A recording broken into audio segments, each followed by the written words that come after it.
നമസ്കാരം. അപ്പോൾ ഞാൻ എടപ്പള്ളി വനിതാ തിയേറ്ററിലാണ്. അപ്പോൾ ഞാനിന്ന് ഇന്ത്യൻ ടു കണ്ടിരിക്കുകയായിരുന്നു. അപ്പോൾ നമ്മൾ വിമൽ തിരുവനന്തപുരം ഉണ്ട് കൂടെ.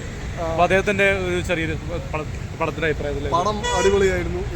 എങ്ങനെ പോയാലും 100 കോടി നേടിയില്ലെങ്കിൽ നമ്മൾ എവിടെന്നെങ്കിലും ഫണ്ടിട്ട് നേടിപ്പിക്കും. എങ്ങനെ പോയാലും പടം വിജയിക്കും. പിന്നെ കമലഹാസന്റെ പെർഫോമൻസ് എന്ന് പറഞ്ഞാൽ ഒരു 70-കാരൻ എന്തുമാത്രം മാക്സിമം ഒക്കെ അതെല്ലാം ഒപ്പിച്ചിട്ടുണ്ട്. പിന്നെ പടത്തിന്റെ ഭാവി എങ്ങനെ ഇരിക്കുമെന്ന് ഇന്ന് വൈകുന്നേരത്തോടുകൂടി ചിലർക്ക് ഈ പടം വർക്കാവുന്നില്ലെന്നാണ് ഞാൻ കേട്ടത്. പക്ഷേ എനിക്ക് വർക്കായി.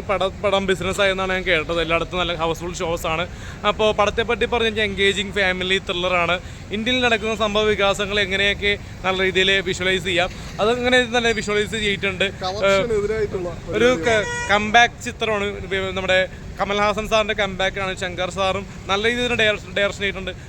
പിന്നെ ശങ്കർ സാറിൻ്റെ VFXും പിന്നെ വീഡിയോഗ്രാഫി എല്ലാം തന്നെ ഒരു വാച്ച് ചെയ്യേണ്ട സിനിമയാണ്. കാരണം തിയേറ്ററിൽ എക്സ്പീരിയൻസ് ചെയ്യേണ്ട സിനിമയാണ്. ഇതിലെ ഓരോരോ നടിമാരാണെങ്കിലും പുതുമുഖ നടിമാരാണെങ്കിലും വ്യത്യസ്ത കഥാപാത്രമാണ് ചെയ്തിരിക്കുന്നത്. പിന്നെ സിദ്ധാർത്ഥനാണെങ്കിലും പിന്നെ ഇന്ത്യൻ 3 ഒക്കെ വരുന്നുണ്ട്. അപ്പോൾ അപ്ഡേറ്റ് ശങ്കർ കൊടുത്തിട്ടുണ്ട്. ഇന്ത്യൻ 3 വരുമ്പോൾ എല്ലാവരും പോയി കാണണമെന്ന് പറയുന്നുണ്ട്.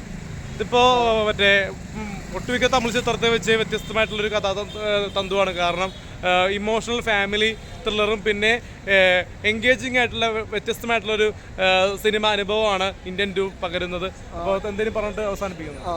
ഇതിൽ ഇമോഷൻ മാത്രമല്ല, എല്ലാത്തരം കാര്യങ്ങളും ഉണ്ട്. ആക്ഷൻ ഉണ്ട്. പിന്നെ ഇതിൽ പറയുന്ന കുറച്ച് വെറൈറ്റി മാർഷൽ ആർട്സിനെ പറ്റിയുള്ള പുതിയൊരു വീഡിയോ.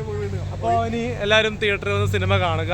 ഇപ്പോൾ വനിതയിൽ ഇപ്പോൾ ഹൗസ്ഫുൾ ഷോസ് ആണ്. അപ്പോൾ എല്ലാവരും തിയേറ്ററിൽ വന്ന് കാണുക, റേറ്റിംഗ് കൊടുക്കുക. നമ്മുടെ റേറ്റിംഗ് 5-4.3 ആണ്. ഓക്കെ.